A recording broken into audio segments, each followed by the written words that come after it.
Olá, pessoal! Aqui é a professora Roberta e hoje nós vamos estudar um pouquinho mais sobre as transformações químicas. Vamos entender como isso acontece no nosso dia a dia, por que as transformações químicas são importantes, mas antes disso a gente precisa entender alguns conceitos importantes. Vem comigo? Então vamos lá. Primeiro a gente precisa entender qual é a diferença entre um fenômeno físico e um fenômeno químico. São duas coisas totalmente diferentes. Quando ocorre um fenômeno físico, a gente percebe que as substâncias em questão, elas não mudam a sua forma, elas não alteram a sua composição, elas permanecem as mesmas. Por exemplo, quando nós misturamos água com areia, a gente consegue visualizar que a água está lá e a areia também. Não houve uma interação entre essas duas substâncias, não houve uma reação química. A água continua sendo água e a areia continua sendo areia. Não houve transformação da matéria, né? Então, nesse caso, a gente tem um fenômeno físico, porque não houve mudança significativa na composição química dos materiais. Então, aqui a gente tem um outro exemplo, que é a água. Quando a água passa de um estado físico para outro, ela só mudou a organização das suas moléculas, né? A união dessas moléculas, elas passam a estar mais juntinhas, quando a água está no estado sólido, um pouco mais afastadas, quando a água está no estado líquido, e no estado gasoso, as moléculas da água se agitam bastante, estão muito mais afastadas umas das outras, mas continua sendo água. Água no estado sólido, água no estado líquido e água no estado gasoso. Não houve transformação, a água não deixou de ser água. Então, nesse caso, nós temos também um exemplo de fenômeno físico. Outro exemplo, olha só, quando a gente tem aí um pedaço de papel e por algum motivo você rasga esse papel em 2 ou 3 pedaços ou mais pedaços. O papel não deixou de ser papel. Você apenas triturou, você cortou esse papel em partes menores.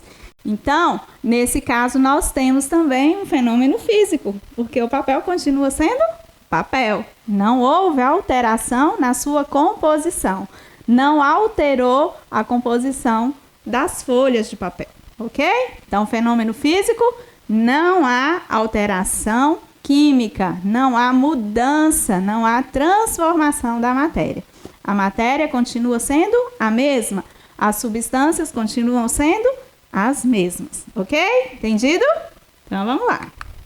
Agora, nós temos um fenômeno químico. E aí sim, aqui acontecem muitas mudanças. Nas transformações químicas, a matéria, as substâncias, elas deixam de ser aquela substância e passa a ser uma nova coisa, uma nova substância, uma nova matéria. E isso acontece por meio de reações químicas. Vamos entender melhor isso? Então, aqui a gente tem um fenômeno químico, olha só, o fogo. Quando a gente coloca fogo em alguma coisa, num pedaço de papel, uma vela acesa, a chama do fogão, nós estamos tendo ali um fenômeno químico. Por quê? O fogo nada mais é do que a transformação daquela substância em gás carbônico e outras substâncias que vão ser liberadas na atmosfera, tá? Então, ali, no caso aí, a gente tem um exemplo de uma folha de papel sendo queimada. O papel deixou de ser papel. Já não é mais aquela folhinha que a gente rasgou, lembra? Então, a gente não tem mais o papel assim que essa combustão finaliza. Deixou de ser papel, passou a ser outra substância. Então, aqui a gente tem um outro exemplo de fenômeno químico, que é quando a gente está preparando um bolo, onde a gente usa lá vários ingredientes diferentes. Esses ingredientes, eles passam a interagir entre si, eles passam a reagir entre si, e aí a gente tem um delicioso bolo. Quando eu me arrependo, né, eu falo, ai, para que eu usei aquele ovo? Para que eu usei o trigo? Eu quero tudo de volta. Você consegue retirar lá os ingredientes do bolo que você preparou? Não consegue. Por quê, gente? Porque ali houve uma reação química. Transformações químicas foram acontecendo nesses ingredientes, eles reagiram entre si e aí a gente passa a ter um outro produto, a gente passa a ter uma outra substância, que no caso é o bolo. Então, quando vários tipos de reações químicas acontecem, a gente consegue, em alguns momentos, até enxergar essas transformações acontecendo. Por exemplo, né, a gente tem lá mudança de cor, né, quando uma substância ela passa a mudar a cor, no caso, por exemplo, de um prego, né, sendo enferrujado. Vocês já viram um prego que não é enferrujado e um prego enferrujado? Eles têm cores diferentes. Então, ali está acontecendo uma transformação química, a oxidação do ferro, a ferrugem. A gente pode também observar a liberação de gases, bolhas sendo liberadas. E aí a gente tem vários exemplos, né? Por exemplo, na própria combustão, na própria queima, a gente vê fumaça saindo, né? Então, ali a gente tem, visivelmente, a gente pode perceber uma reação química, uma transformação química acontecendo. Calor, né? Na queima também a gente sente lá que está quente aquele produto que está sendo queimado. Então, ali a gente também percebe mudanças na alteração das substâncias através da queima, tá? E assim a gente tem outros exemplos. Aqui a gente vai mostrar alguns exemplos que para mudança de cor, né? Nessas duas substâncias que estão reagindo aí. Quando a gente tem aí um líquido sendo transformado em outro, e aqui o prego, né? Vocês estão vendo aí no meio um prego maior. Ele não está enferrujado, ele ainda não passou por nenhuma transformação química. E esses outros preguinhos em volta, eles estão já enferrujados. Nesse caso, houve transformação química da substância ferro em um outro composto, um composto oxidado, que é a ferrugem. E aqui a gente pode falar também de um outro tipo de fenômeno, que é o fenômeno biológico. A palavrinha, o prefixo bio, significa vida. Então, todo fenômeno biológico é um fenômeno relacionado aos seres vivos. E aí a gente tem inúmeros exemplos de fenômenos biológicos acontecendo constantemente em todo e qualquer ser vivo. Aqui eu coloquei alguns exemplos. A respiração. A nossa respiração é um fenômeno biológico. A fotossíntese, onde as plantas utilizam a luz do sol mais o gás carbônico para produzir compostos orgânicos e oxigênio, também é um fenômeno biológico. A digestão, a reprodução, a metamorfose de várias espécies de seres vivos, como alguns insetos, e por aí vai. Fenômenos biológicos estão totalmente associados aos seres vivos. Aqui a gente colocou alguns exemplos, né? Como eu já citei, a fotossíntese. A plantinha ela usa a luz do sol, ela usa gás carbônico, produz oxigênio para a nossa respiração, que também é um fenômeno biológico. E, além disso, ela produz açúcares, compostos orgânicos que ela armazena nos frutos, nas raízes, no caule. E os seres vivos utilizam também desses compostos que as plantas produzem. Aqui a gente tem a metamorfose da borboleta, que também é um processo, né, relacionado à vida, então é um fenômeno biológico. Agora é com você. Revisa esse conteúdo, essa aula, assista quantas vezes achar necessário. Se tiver dúvida, volte quantas vezes precisar. E uma tarefinha representar por meio de desenhos exemplos desses fenômenos físicos, dos fenômenos químicos e biológicos que nós acabamos de estudar. E que tal chamar alguém da sua família para fazer um bolo delicioso enquanto você explica o que é um fenômeno químico. Eu vejo vocês na próxima aula. Até mais!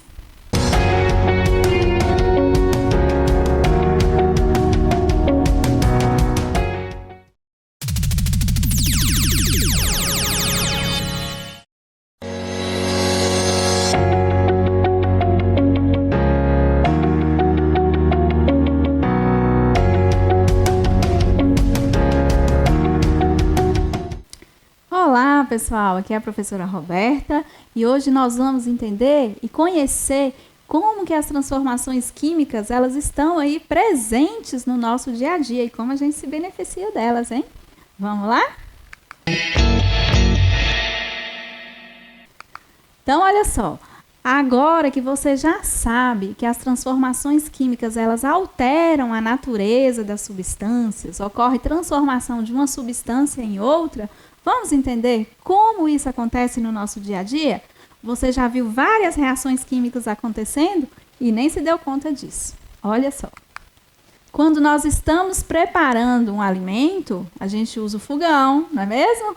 E no fogão, as chamas do fogão, ali a gente está tendo reações químicas acontecendo. A combustão é queima. Lembra que nós falamos sobre isso na aula anterior? Então, para preparar alimentos, nós precisamos de uma reação química chamada combustão, que é a queima.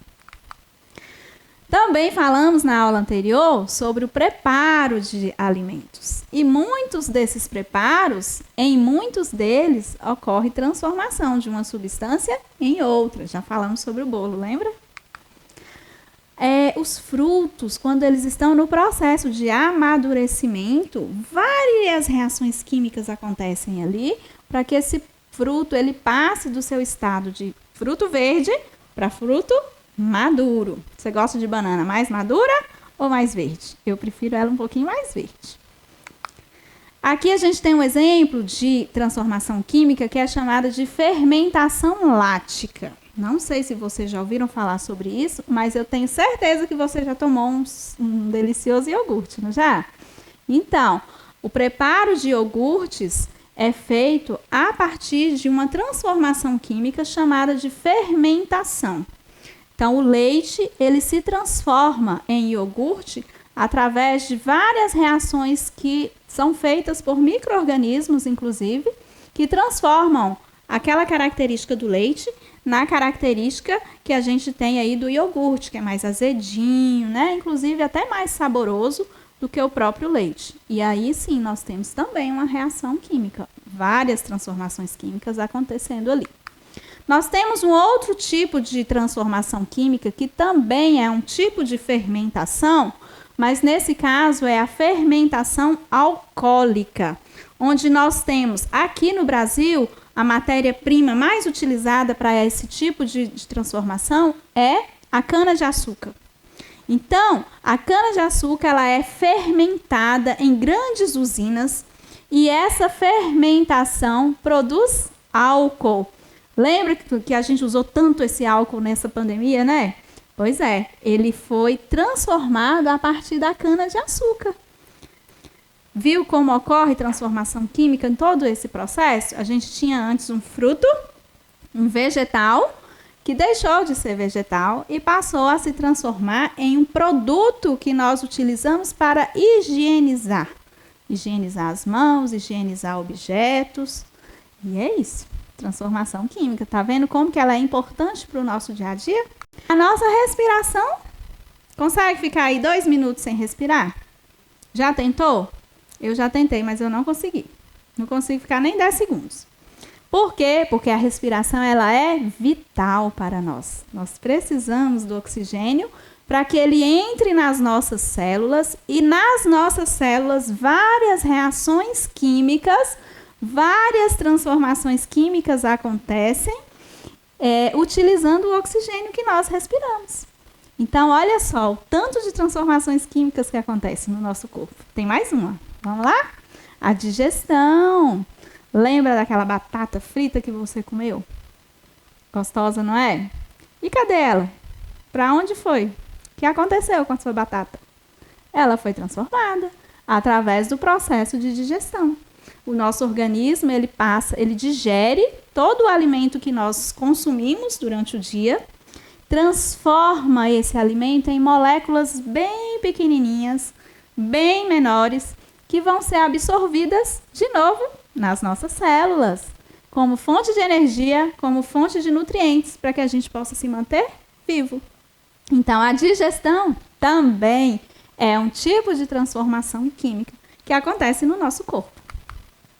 A fotossíntese. Nós falamos também na aula anterior que as plantas utilizam a luz do sol, utilizam gás carbônico para produzir oxigênio que nós, inclusive, usamos na nossa respiração e também produz compostos orgânicos, como vários tipos de açúcares, que ficam armazenados nos frutos, nas raízes, no caule, nas folhas, e muitos seres vivos, inclusive nós, nos alimentamos dos vegetais. Olha só como na natureza tudo é muito perfeito, tudo é muito sincronizado, não é mesmo?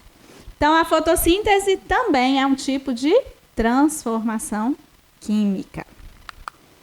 Já viram lá alguns comprimidinhos que a gente põe na água, vitaminas, alguns tipos de antiácidos, né? Que a gente usa, às vezes está assim com aquela dorzinha no estômago e já tem aí algumas receitinhas em casa, né? Alguns comprimidinhos para amenizar um pouco essa dor no estômago. Então, esses comprimidos efervescentes, assim que a gente coloca na água, ali acontecem reações químicas que liberam gases na atmosfera. Por isso esse barulhinho, né? Quando está ali, como se estivesse fervendo, né?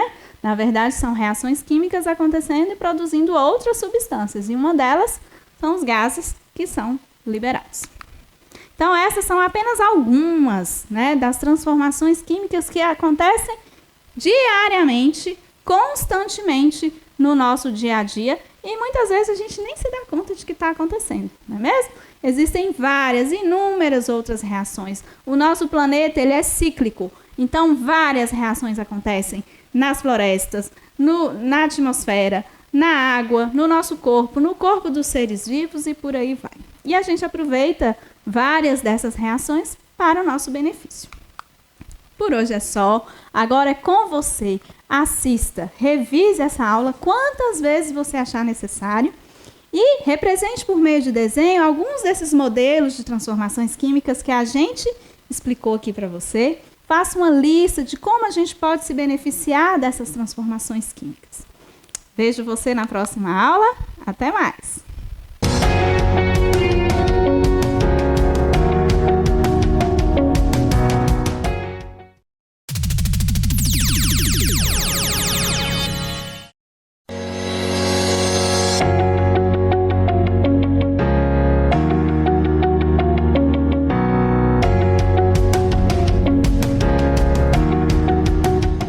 Olá, pessoal! Aqui é a professora Roberta e hoje nós vamos estudar um pouquinho sobre a qualidade da água, qual a importância da água para a nossa vida e como nós podemos fazer, o que podemos fazer para preservar esse recurso tão importante.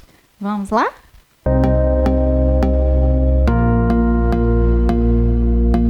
Então, nós vamos ver um pouquinho sobre a qualidade da água, mas nós precisamos entender que a água é um recurso fundamental para a nossa existência e para a existência de todo e qualquer tipo de vida no planeta. Sem água, não há vida. Concordam comigo?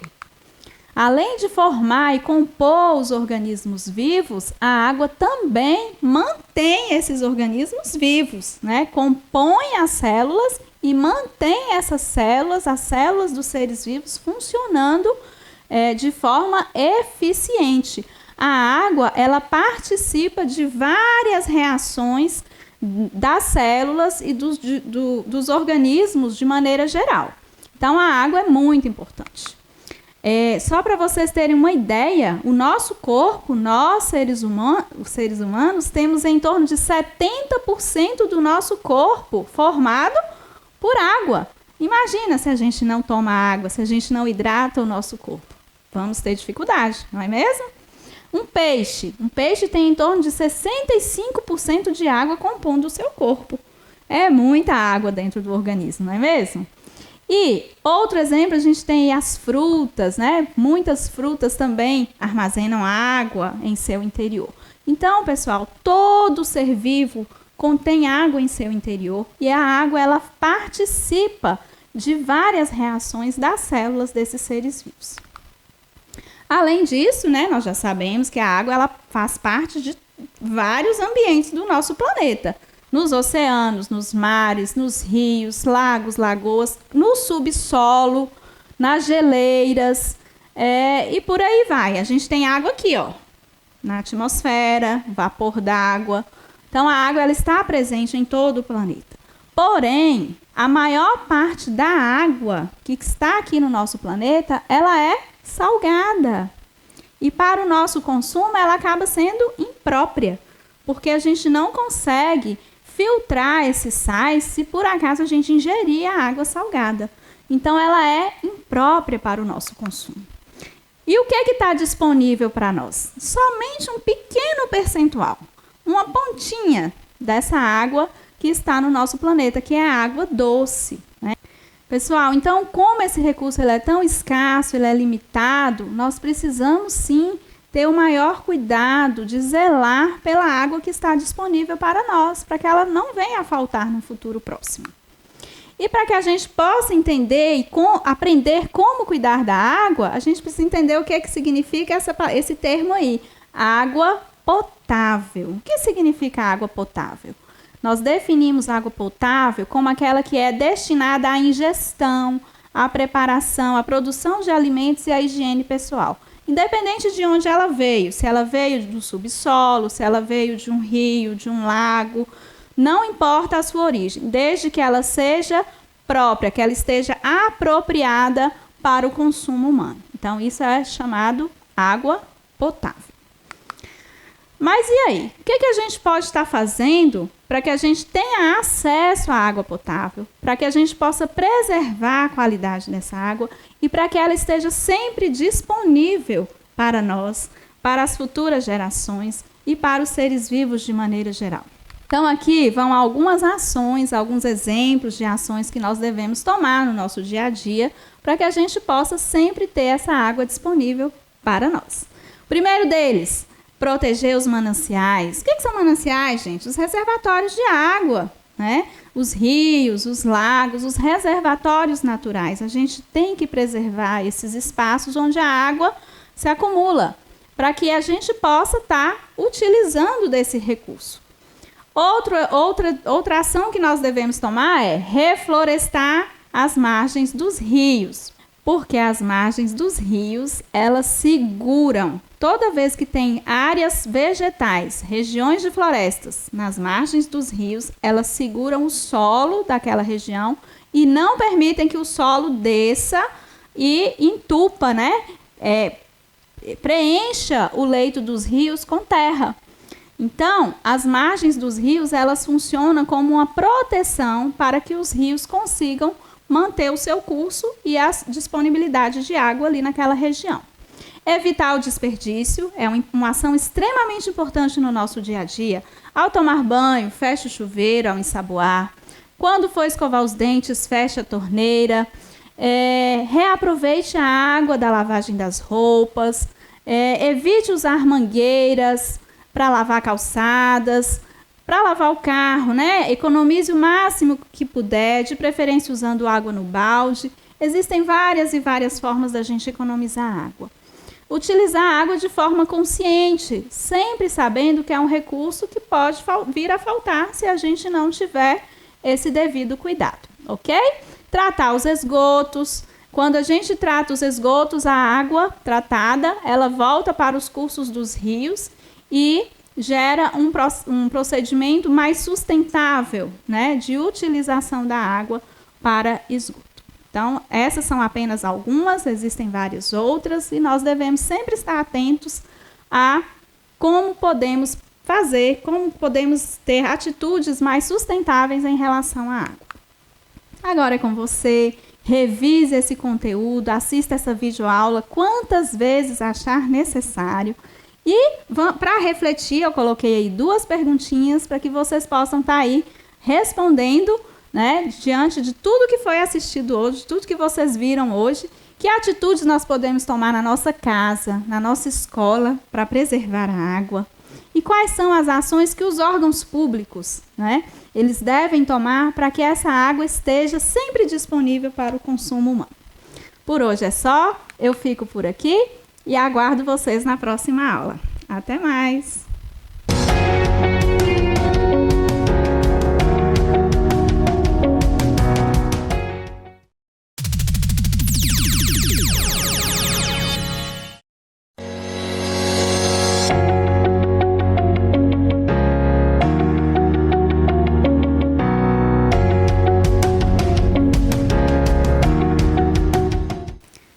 Olá, pessoal! Aqui é a professora Roberta E hoje eu estou trazendo um conteúdo extremamente importante para vocês. Nós vamos entender um pouquinho sobre como a água pode ser aproveitada como fonte de energia. Olha só que legal. Vamos lá, então?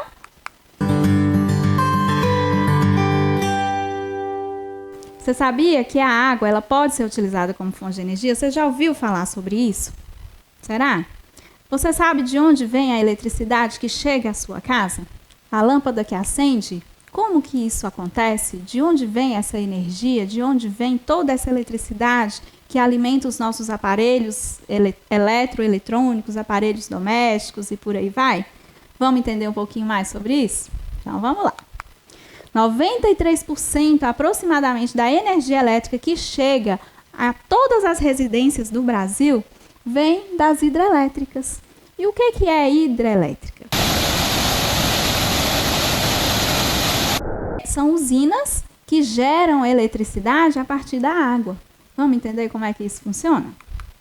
Então, a usina hidrelétrica ela é responsável pela geração, pela produção de energia através do aproveitamento da água existente no rio.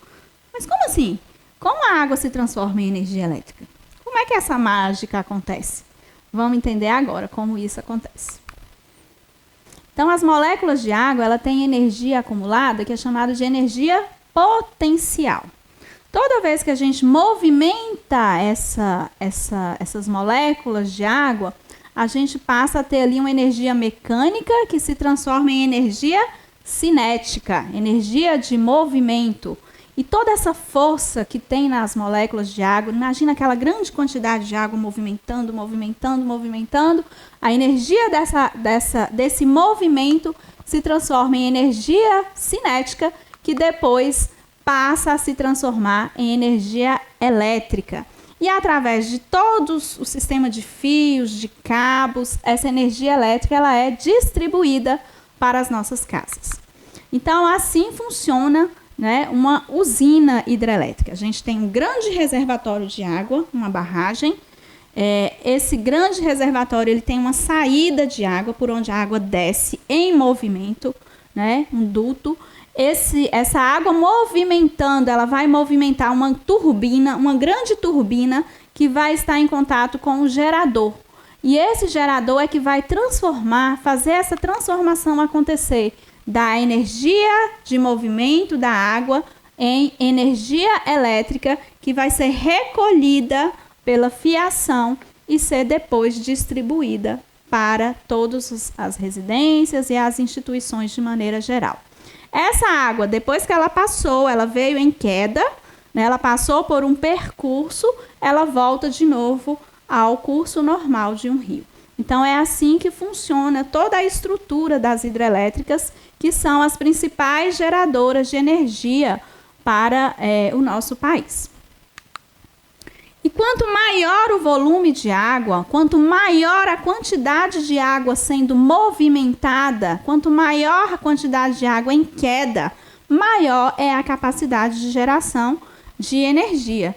E é por isso que, para aumentar essa eficiência, as hidrelétricas, ao serem construídas, constroem-se também grandes barragens, grandes reservatórios de água, para que quando a represa se abre, né, essa água desça numa quantidade muito maior para gerar energia, gerar eletricidade numa quantidade maior em um menor espaço de tempo.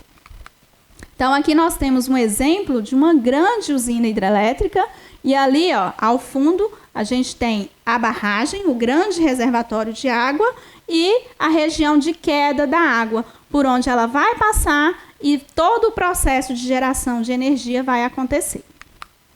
No Brasil, nós temos em torno de 150 usinas hidrelétricas, grandes usinas hidrelétricas que abastecem várias regiões do nosso país. Aqui a gente colocou alguns exemplos, a usina hidrelétrica de Itaipu, a de Belo Monte, a de Tucuruí e várias outras. Quais são as vantagens, né? Por que esse sistema ele é vantajoso? Quais os benefícios desse modelo de geração de energia? Primeiro, que a gente está usando aí um recurso renovável, que é a água. Não produz poluentes, não gera gases tóxicos para o meio ambiente, né? Nesse processo de geração de energia. E em relação a outros modelos, as usinas hidrelétricas elas são mais baratas, elas têm um custo de produção muito menor, comparado aí, por exemplo, com as termoelétricas, com as usinas nucleares. Mas existem algumas desvantagens também, e a gente precisa entender, né? Primeiro, a construção dessas barragens gera inundação de grandes áreas de floresta. Porque o leito do rio, naturalmente, ele tem todo um percurso, margens e por aí vai. Mas para produzir, para produzir essa hidrelétrica, a gente precisa fazer o represamento do rio. E esse represamento gera inundação. E aí a gente tem grandes áreas de florestas que desaparecem, né? E isso prejudica a flora, a fauna daquela região. Altera também o regime hidráulico dos rios. A gente tinha um rio que tinha um curso super tranquilinho, né? Normal, curso natural. E aí, em algum momento, ocorre o quê? Represamento de parte desse rio. Então, em alguns momentos, em alguns locais, esse curso de rio vai ser interrompido e vai gerar alagamento em outras regiões, tá? E outro fator também que é uma desvantagem é a migração das populações de pessoas que moravam naquela região ali, né, onde antes não era uma barragem, e pelo fato de ter que fazer esse represamento, essas pessoas acabam sendo obrigadas a se retirarem das suas moradias e a terem que procurar outros locais para viver. Então, existem também essas desvantagens em relação ao uso das hidrelétricas, apesar de ser um modelo ainda eficiente e menos poluente. Então, agora é com você. Já que você entendeu como funciona toda a estrutura de uma energia hidrelétrica, se tiver alguma dúvida, volte, revise, assista essa videoaula quantas vezes achar necessário. E aí eu coloquei 2 perguntinhas para vocês. Que atitude nós podemos tomar na nossa casa, na nossa escola, para economizar energia? Claro que a gente não pode ficar gastando energia à toa, né? E quais são as vantagens, as desvantagens do uso das hidrelétricas como fonte de energia? Eu vejo vocês na próxima aula. Até mais!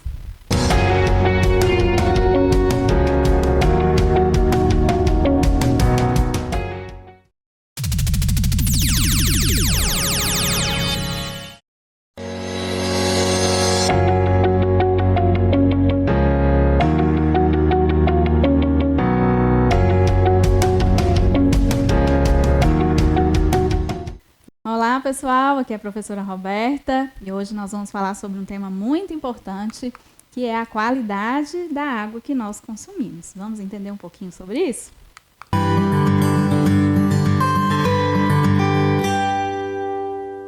Você sabe o que é água potável?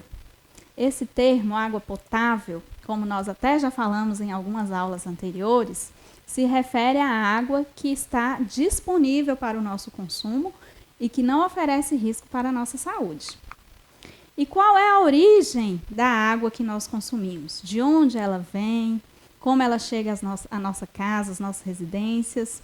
Então, a água ela é uma mistura homogênea e ela vem de mananciais, de reservatórios naturais de água doce, né, como rios, lagoas.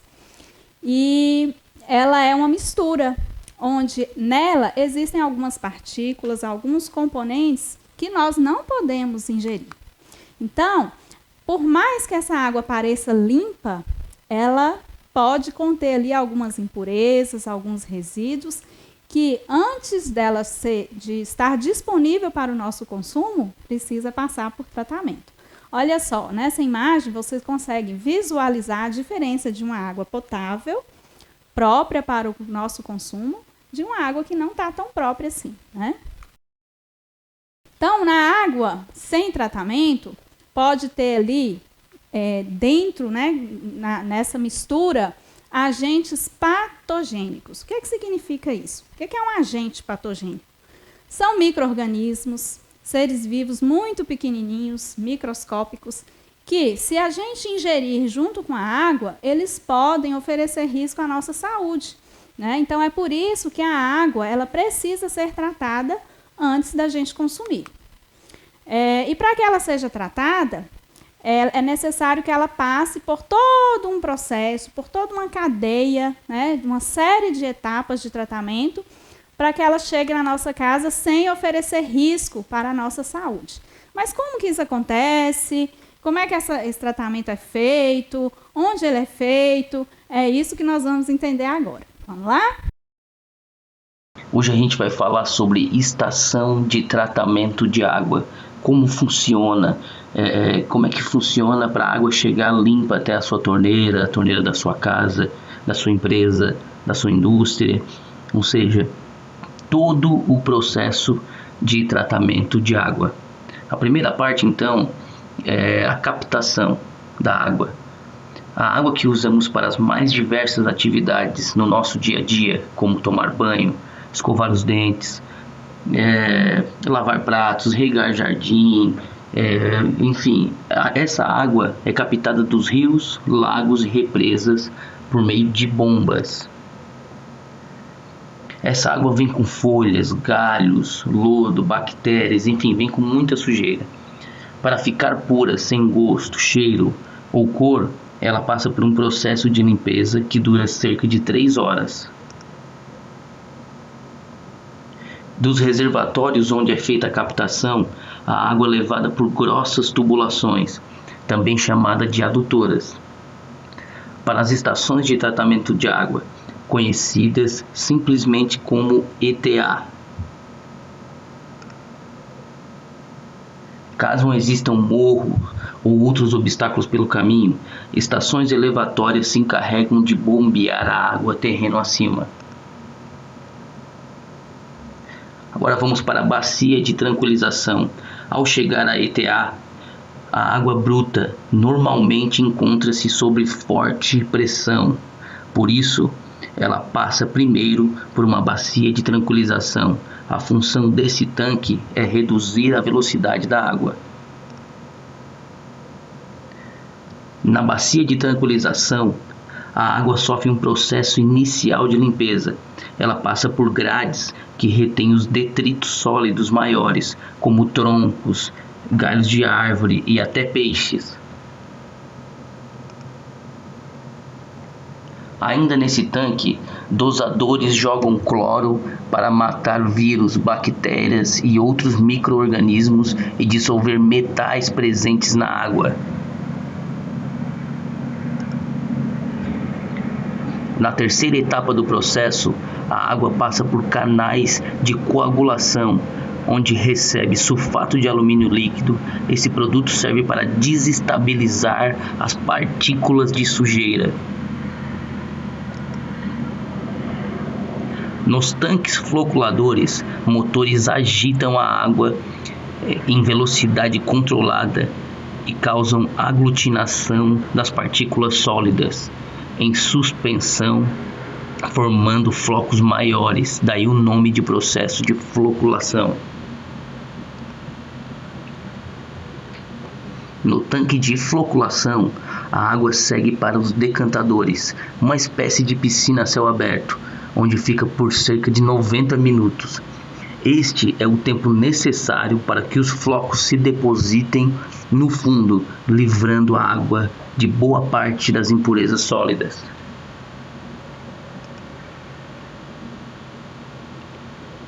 Os decantadores possuem pás que arrastam o lodo formado no fundo para o centro do tanque. A cada 2 horas em média, essa sujeira é bombeada para um canal de esgoto. Agora a parte de filtragem. Canaletas localizadas na parte superior dos decantadores captam a água da superfície, que segue para filtros verticais.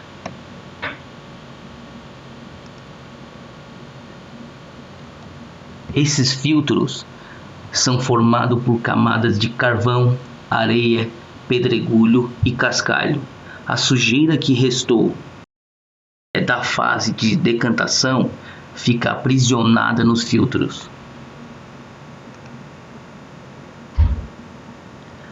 A vida útil dos filtros utilizados numa ETA varia de 20 a 30 horas. Depois desse período, são lavados para a retirada da sujeira que ficou retida neles. Agora é a desinfecção.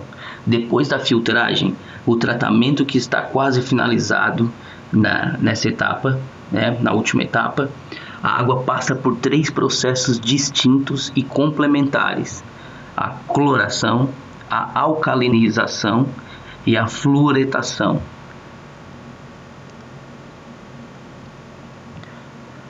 Na cloração, a adição de cloro serve para matar um teor residual do produto, garantindo que a água estará livre de micro-organismos patogênicos causadores de doenças quando chegar à casa dos consumidores, ou à empresa, ou à indústria.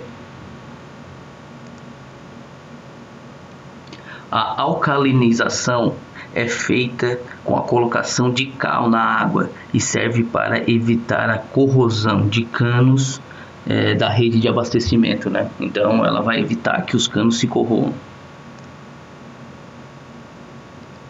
A fluoretação, o flúor é adicionado à água para prevenir cáries na população. Depois disso, a água vai para distribuição. Finalmente, a água tratada é bombeada para um grande reservatório junto à ETA, a ETA, também conhecida. Em seguida, ela é levada por grandes tubulações para reservatórios elevados nos bairros, de onde ela é distribuída para a população. Conclusão: segundo o IBGE, Instituto Brasileiro de Geografia e Estatística, 80% dos brasileiros têm acesso à água tratada. Embora saia potável das estações de tratamento, a água pode ser contaminada nas tubulações, quando há infiltrações ou rompimento, e nas caixas d'água de prédios e residências, se elas não forem mantidas limpas, Por isso é indicado usar filtros para fazer a purificação final. Então, pessoal, aqui a gente tem um resumo de todas as etapas do tratamento da água. O primeiro deles, captação, onde a água ela é represada, ela é recolhida através de uma fonte natural. Depois ela passa pelos reservatórios. Em cada reservatório ela recebe um tipo de tratamento específico. Passa para a etapa química de fluoretação e cloração e até passar então para as tubulações, onde ela vai ser distribuída e entregue para a população. Agora é com você. Revise todo esse conteúdo da videoaula, assista quantas vezes achar necessário. Pesquise sobre a origem da água que chega até a sua casa. Você sabe de onde ela vem? De qual manancial ela é retirada, Faça um desenho no seu caderno representando todas essas etapas do tratamento para que você consiga fixar melhor o conteúdo apresentado hoje. Por hoje é só, eu fico por aqui. Até a próxima.